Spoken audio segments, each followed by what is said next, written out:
नमस्कार, मैं नयन कुमार। अगर ये मेरा वीडियो आपको पसंद आए तो कृपया आप इसे सब्सक्राइब कीजिए और लाइक भी कीजिए। चलिए हम एक ऐसी कुंडली का आज हम डिफाइन करेंगे और इन्हें सीरीज वाइज बिल्कुल मैं आपको डिफाइन करूंगा, पार्ट वाइज डिफाइन करूंगा और ये अच्छी तरह से समझाऊंगा कि हम कुंडली को कैसे देखते हैं और कैसे पूर्ण रूप से देखा जाता है। और मैं इसलिए से दो चार एपिसोड में बनाना चाहता हूं ताकि हम सिर्फ एक लग्न कुंडली से या चंद्र कुंडली से किसी की भी कुंडली नहीं देख सकते। आइए, आज हम एक भारत के बहुत बड़े ऑफिसर की कुंडली का मैं डिफाइन कर रहा हूं। बहुत बड़े अधिकारी हैं और इनके कुंडली को मैं देखता हूं ये अधिकारी क्यों बने और इनकी क्यों मतलब कि क्या क्या इनके जीवन में ऐसा होगा। चलिए, इनका जन्म 2/7/1969 में हुआ। 9:10 सुबह हुआ। दानापुर बिहार में हुआ। सिंह लग्न की कुंडली है और मकर राशि है।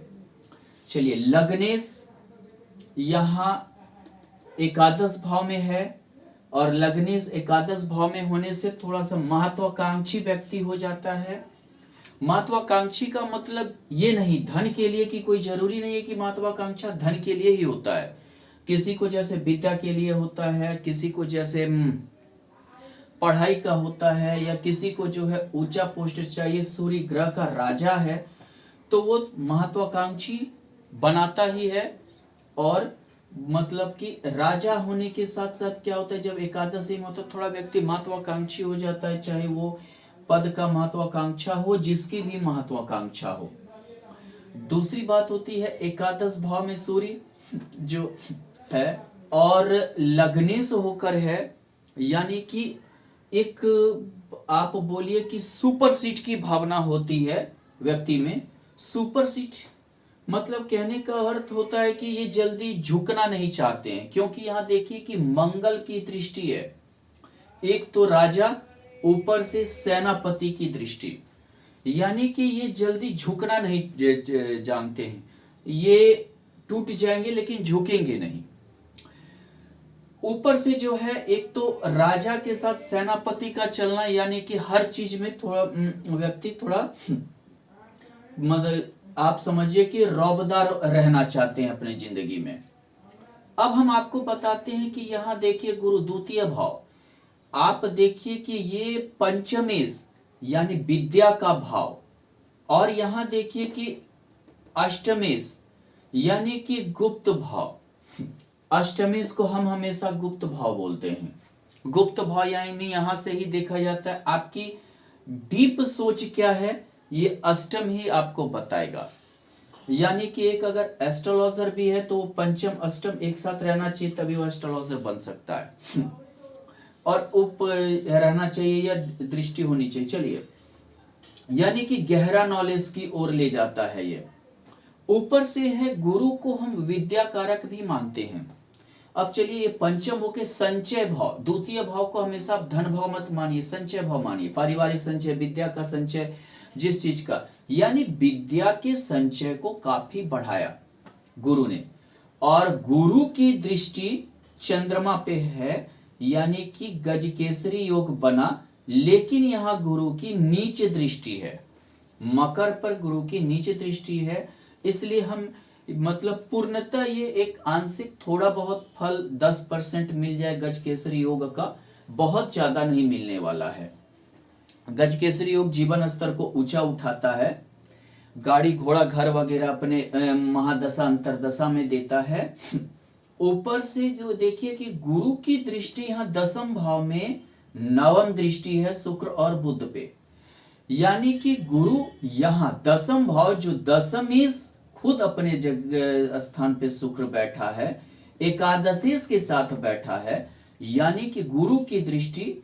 आप जानते हैं कि गुरु बुध शुक्र ये चाहे हो या गुरु शुक्र चंद्रमा हो तो ये हमेशा सरस्वती योग बनाते हैं।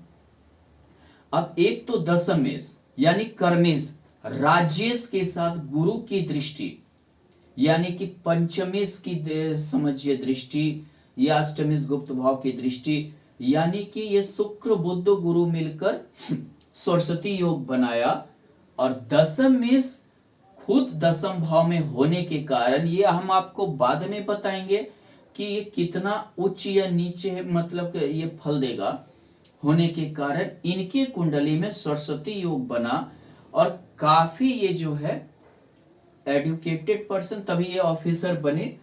दूसरी बात क्या है कि गुरु के साथ केतु हमेशा एक अध्यात्म की ओर भी ले जाता है, यानी कहने का अर्थ है ये कि एक आध्यात्मिक व्यक्ति भी हैं। अब चलिए कि अगर हम द्वितीय यश और यहां देखें एकादश को, तो यहां बुध दशम भाव में दशम मेष के साथ बैठा है, यानी कि दशम मेष के साथ बुध का बैठना, और मतलब समझिए कि महत्वाकांक्षा का भाव, इच्छा का भाव, लाभ का भाव, यानी इन्हें हमेशा दशम भाव का लाभ मिलता रहा। इसी के लिए ये गुरु शुक्र बुध के वजह से ये एक बड़े ऑफिसर बने। दूसरी बात आप चलते हैं कि ये तृतीय और दशम, तृतीय जब भी दशम भाव में रहता है तो व्यक्ति अपने से कुछ करना चाहता है, अपने आप से कुछ करना चाहता है, यानी अपने बाहुबल पे कुछ करना चाहता है। ये दूसरे पे भरोसा नहीं करते हैं, अपने पे ज्यादा भरोसा करते हैं। तृतीय का दशम भाव में बैठना, ये अपने आप पे ज्यादा ये भरोसा करते हैं। दूसरी बात आप देखिए कि अपना बाहुबल, अपना पराक्रम के बल पे ये आगे ऐसे व्यक्ति बढ़ते हैं। आप देखिए कि यहाँ मंगल सौग्री है, यानी सुख भाव में या पे ये मानकर चलिए, इसको सुख भाव बोलिए, आपका अचल संपत्ति का भाव बोलिए, माता का भाव बोलिए। यहाँ मंगल सौग्री है, सौग्री मंगल यहाँ भाग्येश होकर भी बैठा है। ऊपर से देखिए कि भाग्येश होकर सौग्री चतुर्थीस भाग्येश यानी योगकारी है, ये अचल संपत्ति भी देगा, जमीन जायदाद का इनका योग बनाएगा। लेकिन सबसे बड़ी चीज क्या है कि यहाँ चंद्रमा ना अनफा योग में है ना सुनफा योग में है।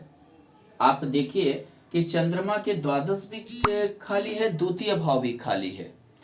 अगर दोनों भाव चंद्रमा का खाली हो तो थोड़ा सा व्यक्ति को टेंशन ये देता है, यानी कि कभी कभी ये अकेला ऐसे व्यक्ति महसूस करने लगते हैं अपने जिंदगी में। वो सोचते हैं कि मतलब एक दिमाग थोड़ा खाली, इसका अर्थ है कि यहाँ ग्रह का खाली नहीं होना, चंद्रमा का मन कारक ग्रह होता है, तो दिमाग थोड़ा खालीपन लगता है, कभी कभी निराशा भी लगता है।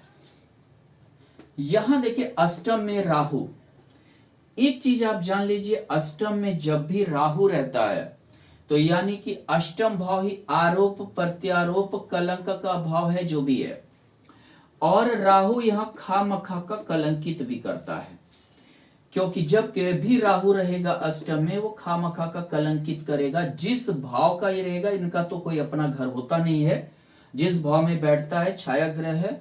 अब जैसे ये गुरु के भाव में बैठा है तो आप देखिए ये गुरु लेके कलंकित करेगा। गुरु के ही महादशा में राहु की अंतरदशा में काफी ज्यादा परेशानी पैदा हुई होगी। दूसरी बात आप देखिए, इस राहु की दृष्टि पंचम दृष्टि देखिए आप, पंचम दृष्टि ये हमेशा आप अगर उल्टा मान के चलिए तो पंचम दृष्टि मंगल पर है, और जब भी राहु की दृष्टि मंगल पे है तो अंगारक योग बनाता है। जाहिर सा बात है कि राहु अचानक से कोई फैसला ले लेता है व्यक्ति, हो सकता है कि ये अचल संपत्ति के भाव में राहु की दृष्टि है, इन्होंने कोई जमीन जायदाद या मंगल जमीन जायदाद का घर द्वार का मालिक बनाई करता है, तो इन्होंने कोई अचानक से डिसीजन लिया होगा जिसकी वजह से ये राहु उलझन में डाल दिया। हालांकि मंगल योग बनाया, लेकिन राहु के कारण जमीन जायदाद वगैरह में कुछ उलझन हुई होगी। चलिए अब हम दूसरी पे चलते हैं कि यहां जब भी राहु की दृष्टि द्वादश होता है तो व्यक्ति पे झूठा आरोप भी लग सकता है। दूसरी बात, उन्हें केस मुकदमा लड़ने का योग बना देता है कभी, और जो है दिक्कत पैदा करता है। इनके लाइफ में ये राहु देखिए कि एक तो यहाँ दिक्कत पैदा किया, एक चतुर्थ भाव में दिक्कत पैदा किया, एक अष्टम लेके इन पे आरोप प्रत्यारोप का चलता रहा, स्थिरता नहीं दिया। चलिए अब हम चलते हैं, शनि यहाँ नीच का है। शनि यहाँ नीच का, एक तो षष्ठेश होकर नीच का है, इन्हें जो भी भाग्य में मिला बस इन्हें अपने ही जो है मेहनत से मिला, मेहनत से ही इन्होंने प्राप्त किया, जहां तक पहुंचा मेहनत से ही, मतलब इन्होंने शनि ये किया। नीच का शनि है और षष्ठेश होकर है, इन्हें संघर्ष ही करना पड़ेगा लाइफ ही, और शनि की महादशा ज्यादा संघर्ष करवा देगी।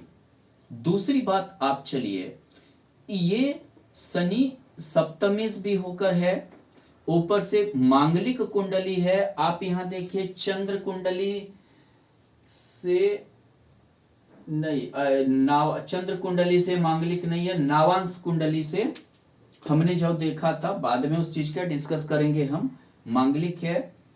अब देखिए कि इस मंगल की दृष्टि यहां इस शनि का देखिए कि शनि मंगल के घर में नीच होता है, तो यहां शनि नीच का बैठा है, सप्तमेश होकर भी नीच का है, ये मांगलिक कुंडली है, चतुर्थ भाव में मंगल की दृष्टि है, तो पत्नी से वैचारिक मतभेद होता है मांगलिक कुंडली में। तो यहाँ पे मंगल थोड़ा वैचारिक मतभेद पत्नी से कराएगा, विचार में उतना ज्यादा मेल नहीं होगा।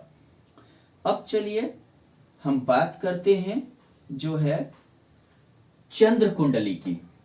कभी कभी क्या होता है कि लग्न कुंडली के साथ साथ चंद्र कुंडली भी देखना चाहिए। अगर हम आए इस चंद्र कुंडली पे, आप देखिए तो आप शनि यहां चतुर्थ भाव में नीच का हो गया। शनि और मंगल ही घर द्वार जमीन का प्रतिनिधित्व करता है। एक तो यहां मंगल, ऊपर से राहु की दृष्टि, चंद्र कुंडली में देखिए शनि नीच का, यानी कि जरूर जमीन जायदाद लेकर इन्हें थोड़ा सा परेशानी हुई होगी, परेशानी वो करेगा। दूसरी बात आप देखिए कि यहाँ पे विद्या कारक, आप यहां भी देखिए सूर्य बुध पंचम में सौगृह, शुक्र यहां सौगृह हो जाता है, ऊपर से बुध, ऊपर से गुरु की दृष्टि, गुरु की आप देखिए कि ये नवम दृष्टि, यानी कि यहां भी सरस्वती योग प्रबल हो जाता है। ऊपर से आप देखिए कि इस कुंडली में एकादश भाव में मंगल आ जाता है, जो कि महत्वाकांक्षा का भाव है, और काफी ज्यादा महत्वाकांक्षा भी चतुर्थेश होकर मंगल है, यानी कि थोड़ा सा इन्हें एक चीज क्या है कि मतलब कि प्रॉपर्टी बनाने की जो इच्छा होती है, थोड़ा सा होता है व्यक्ति में, इस चीज को थोड़ा प्रबल करेगा। अब हम दूसरे वीडियो में ये देखेंगे कि इनका महादशा अंतरदशा क्या कहता है, उस पर हम चलेंगे, और इनका कौन सा ग्रह किस नक्षत्र में है, इस पर भी हम विचार करेंगे। नमस्कार।